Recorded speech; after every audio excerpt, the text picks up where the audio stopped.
If you went to school in the 1970s in Britain, you already know. The smell of boiled cabbage hit you 3 corridors away. The dinner lady had arms like a dock worker and a ladle that could silence a room. And the pudding, oh, the pudding, was the only reason you survived double maths. These 25 school dinners shaped an entire generation. Number 18 on this list was so universally dreaded that kids traded playground favors to avoid it. And number 1 still triggers a reaction in anyone who ever sat on those wooden benches with a melamine tray. Before we start, subscribe and hit the bell, because this list is about to take you straight back to that dining hall. Let us count them down. Number 25. Twizzlers ruled the school dinner tray with a grip no vegetable could match. These spiraled tubes of processed turkey arrived frozen by the crate, baked until the edges crisped, and landed on melamine plates next to a scoop of mash and a puddle of baked beans. Children devoured them without question. The salty, peppery coating made the strange, springy texture almost addictive. School cooks loved them because they required no skill and no prep. Open the bag, spread them on a tray, 20 minutes in the oven, done.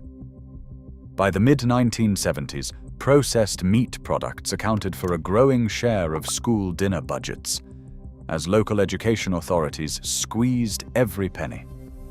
A single Twizzler contained more additives than most children could pronounce, but in an era before nutritional labeling meant anything to parents, nobody questioned what went into the spiral. You knew exactly what you were getting, and for a 7-year-old facing a dining hall of 200 children, that certainty mattered more than anything on the ingredients list. Number 24. Semolina pudding arrived in heavy steel trays, ladled into bowls with the ceremony of a prison canteen, and met with groans that echoed off tiled walls.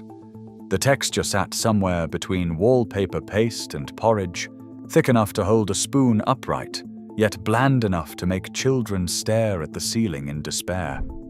Dinner ladies spooned a blob of raspberry jam into the center, a vivid red island in a sea of beige, and told you to stir it through. Some children swirled careful patterns. Others refused to touch it entirely. The jam was the bribe, the negotiation tool that kept the peace between kitchen staff and reluctant eaters. Semolina cost a few pence per serving from a bag of grain and a gallon of milk, which made it the darling of school kitchen budgets. By 1975, it appeared on menus at least once a fortnight in most authorities. For generations of children, the word semolina still triggers a physical shudder. A pudding endured rather than enjoyed. Number 23. Spam fritters emerged from the deep fryer, golden and glistening. A triumph of post-war ingenuity that somehow survived into the comprehensive school era. Kitchen staff sliced the pink block of tinned meat into thick rectangles, dipped each piece in batter, and lowered them into bubbling oil until they puffed and crisped. Served with chips and a spoonful of beans, spam fritters divided playgrounds. Half the school loved the salty crunch. The other half gagged at the thought of tinned meat wrapped in grease. A tin of spam cost around 25 pence, making it one of the cheapest proteins available. Children who grew up eating spam fritters every other Wednesday carry the taste memory like a scar. Not unpleasant exactly, but impossible to forget. That combination of crispy batter and warm, salty, faintly metallic meat belonged entirely to the school dining hall. You would never choose it, but decades later, you almost miss it. Number 22. Liver and onions with gravy. Hit plates with the subtlety of a breeze block. Thick slices of lamb's liver, fried hard and fast, arrived smothered in brown onion gravy alongside mash and overcooked cabbage. The smell alone cleared corridors. That sharp, mineral tang of liver cooking was the dinner bell nobody wanted to hear. Children who refused it sat in silence, pushing grey slabs around their plates while dinner ladies patrolled the rows, arms folded, brooking no nonsense.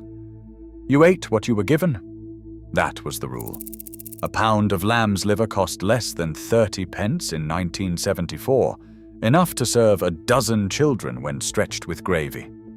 The Ministry of Education's guidelines praised offal for its iron content, so liver appeared on menus with grim regularity. The gravy was the peace offering, soaked into the mash until the liver could be swallowed without chewing. Number 21. Mashed potato from powder was the foundation upon which the entire system was built. Forget real potatoes. That would require peeling, boiling, and mashing, effort that kitchens serving 300 children in 90 minutes could not afford. Catering-sized drums of smash arrived on pallets, mixed with boiling water and margarine, and whisked into a pale, vaguely potato-flavored paste.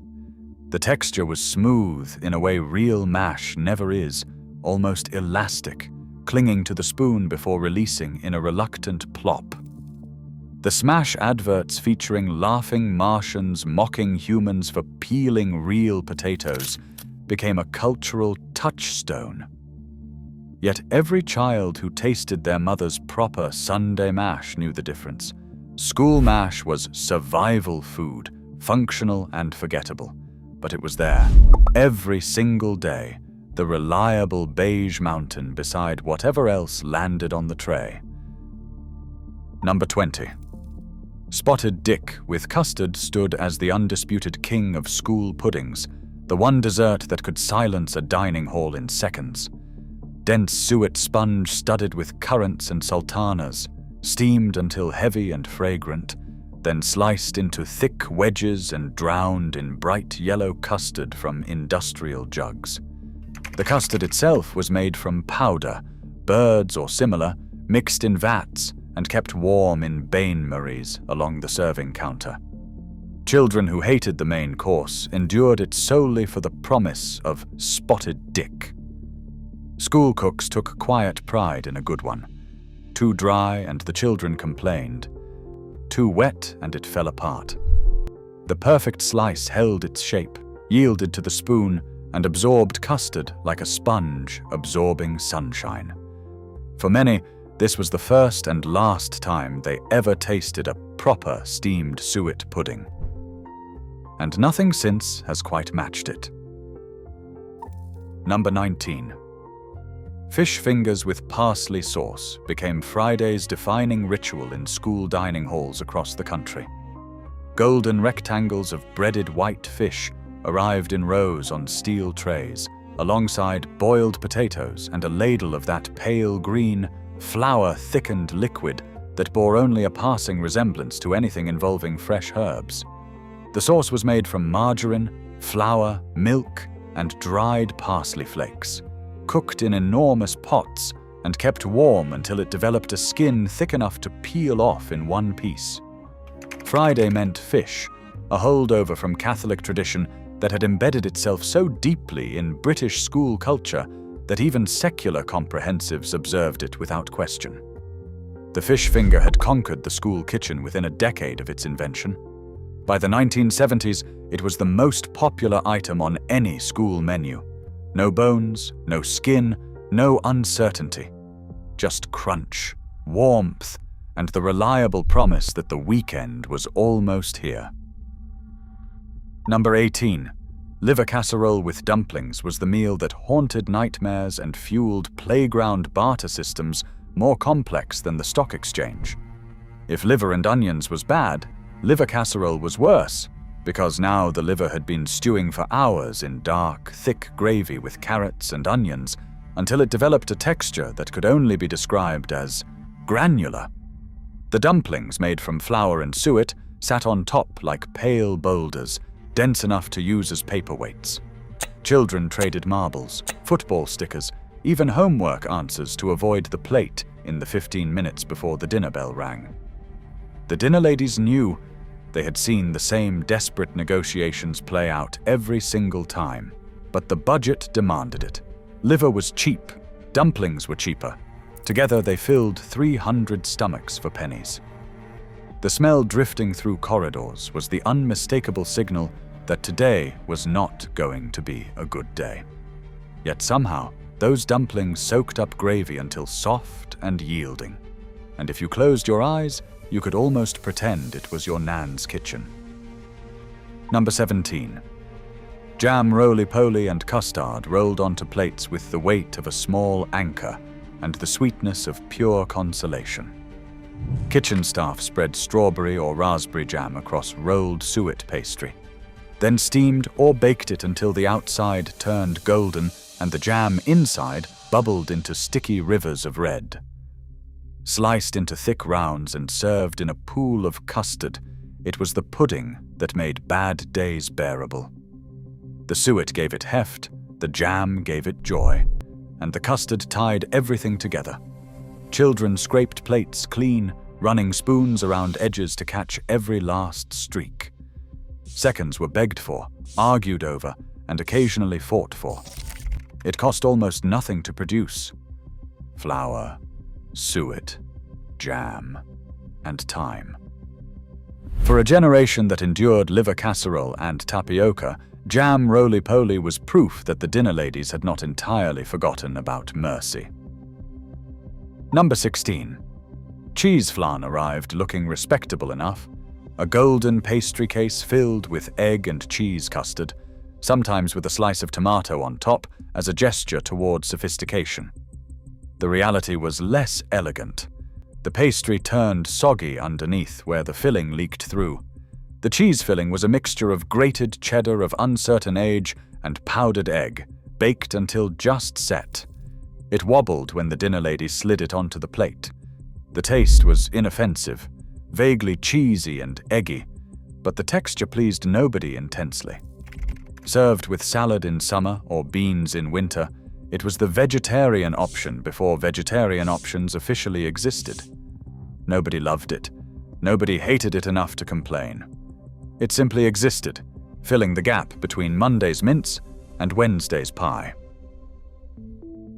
Number 15. Mince and potatoes greeted children with the grim inevitability of double geography. Grey beef mince cooked in enormous pots with diced onions and a splash of gravy browning arrived beside boiled potatoes that had given up any pretense of holding their shape. The mince was thin, stretching a few pounds of meat across hundreds of portions with the help of carrots and gravy granules. It tasted of salt, onion, and institutional efficiency. Nothing more. Children mixed the mince into the potatoes, creating a brown and white swirl that looked terrible but tasted slightly better than either alone. Mince cost around 40 pence a pound in 1975, cheap enough to appear every single week. It was honest food, unpretentious and filling. For children who ate school mince every Monday, the taste became synonymous with the start of the week, a savory purgatory endured before the promise of Friday's fish fingers. Pink custard turned ordinary puddings into something magical through the simple alchemy of food coloring. Made from the same bird's powder as yellow custard, with a generous splash of cochineal or synthetic dye, it transformed a beige dessert into something almost festive. Poured over sponge pudding, rice pudding, or tinned fruit, pink custard elevated the mundane into the memorable. Children who would refuse yellow custard without hesitation ate the pink version eagerly, convinced it tasted of strawberries, despite containing nothing of the sort. The color was the flavor, a trick of perception school cooks exploited with quiet amusement. Pink custard days generated genuine excitement, whispered news passing through classrooms like contraband. A penny's worth of food coloring turned a forgettable pudding into a highlight of the week. The dinner ladies who made it knew exactly what they were doing. Number 13. Meat pie with chips. Represented the pinnacle of school dinner aspiration. A proper pie had a pastry lid and a minced beef filling in gravy, served alongside thick-cut chips from the school kitchen's industrial fryer. The pie was institutional, delivered in catering trays and cut into squares rather than individual portions, but it was pie nonetheless.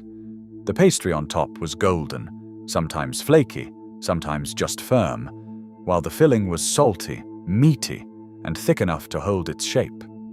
Together, pie and chips was the meal every child hoped for. It appeared perhaps once a fortnight, always on a day that felt brighter. Children who usually dawdled through the dinner queue moved with purpose on Pie Day. Kitchen staff took quiet pride, knowing this was the one meal that came back with clean plates. In a decade of questionable school catering, meat pie and chips stood as proof that the system could, when it tried, produce something worth eating. Tapioca pudding earned its nickname with ruthless accuracy. Children called it frog spawn, and once you saw it, you understood why. Small, translucent pearls of tapioca suspended in sweetened milk created a texture so alien that first encounters often ended in tears. The pudding was served warm, ladled from deep metal trays, each spoonful revealing more glistening spheres.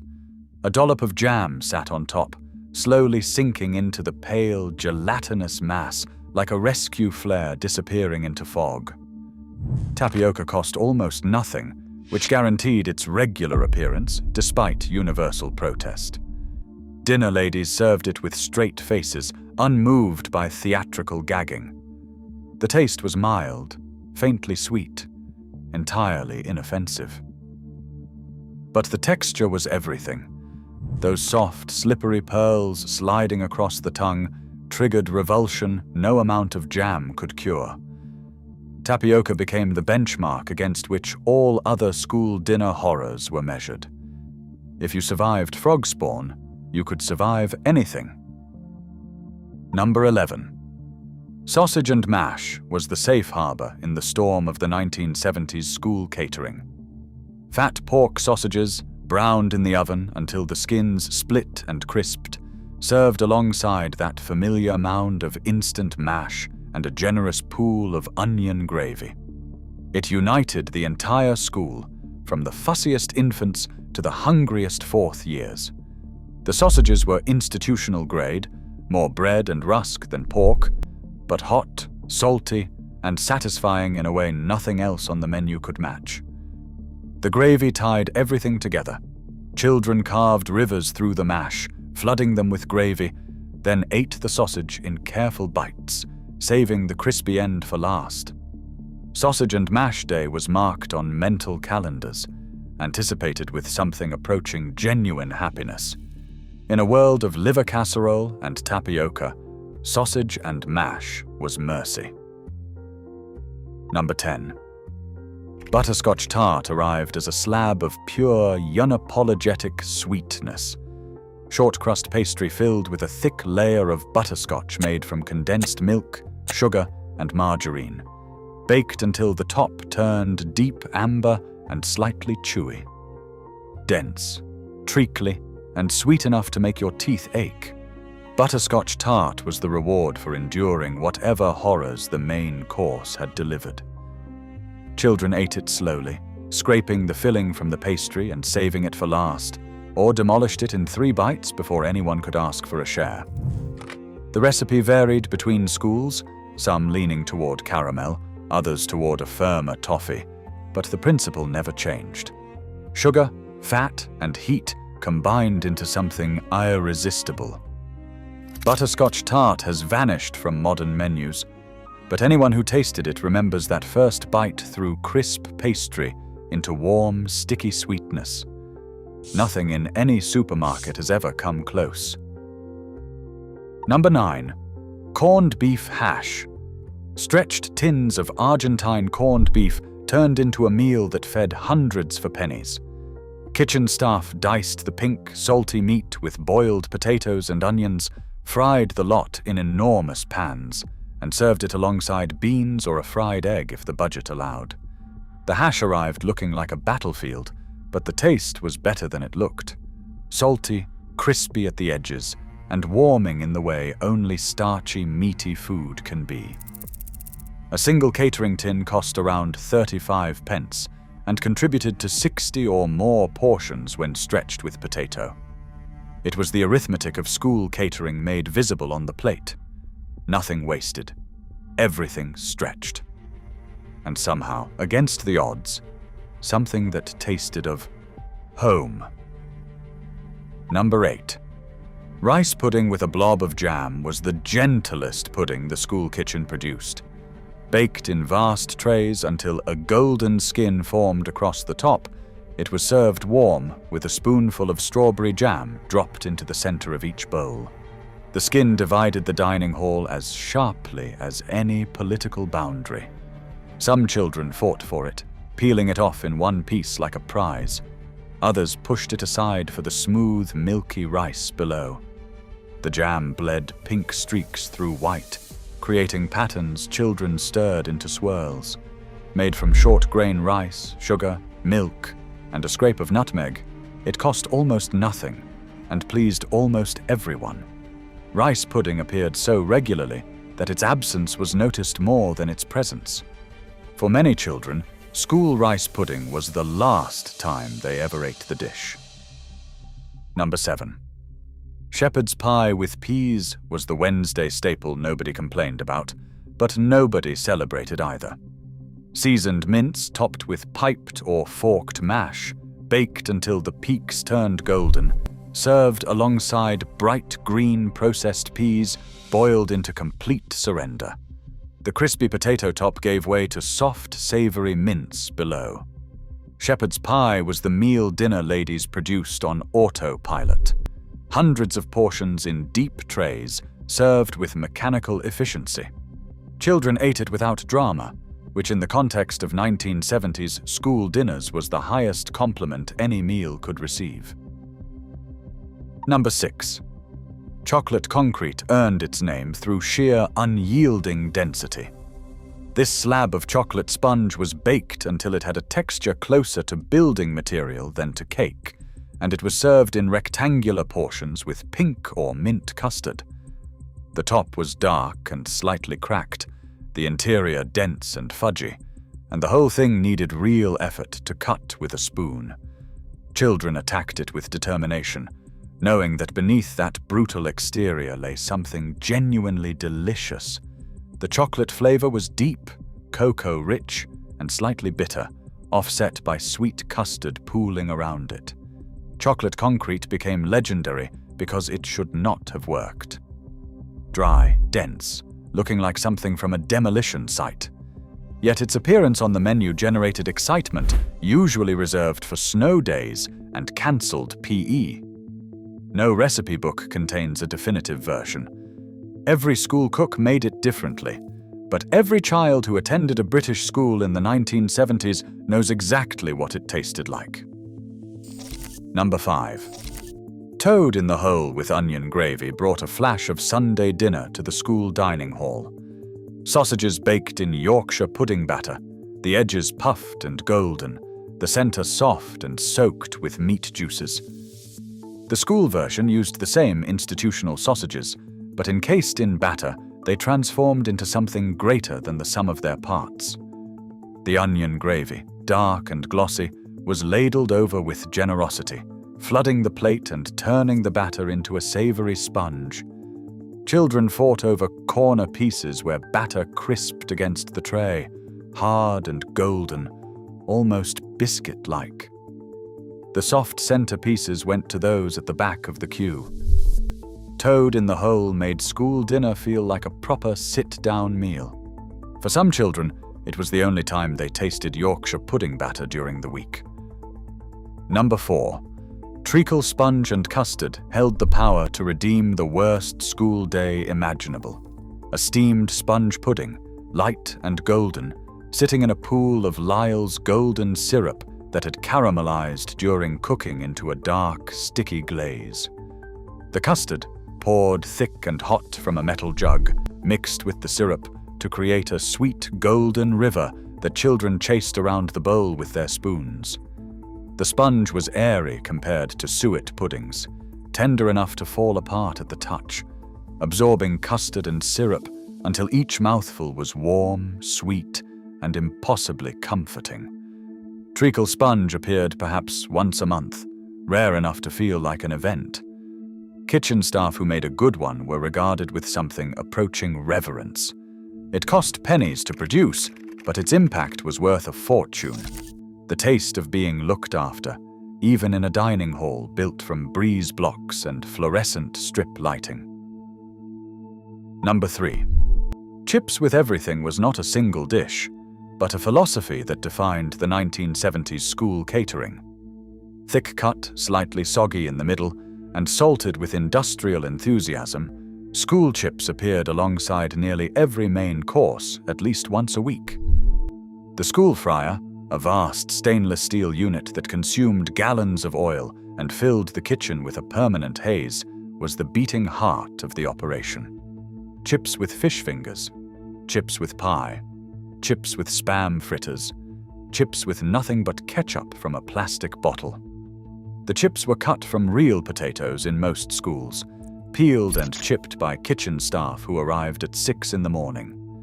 They were never as crispy as chip shop chips, but they were abundant, hot, and free if you had a dinner ticket. For children from families where money was tight, school chips were sometimes the most substantial thing they ate all day. The chip queue moved faster than any other. Chips were the universal language of the 1970s school dinner, the one item that united every child regardless of background, taste, or willingness to eat liver.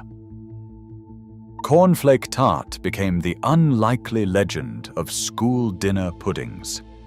Short crust pastry was spread with jam, then topped with a thick layer of cornflakes bound together with golden syrup and margarine, and baked until the topping turned golden and slightly chewy.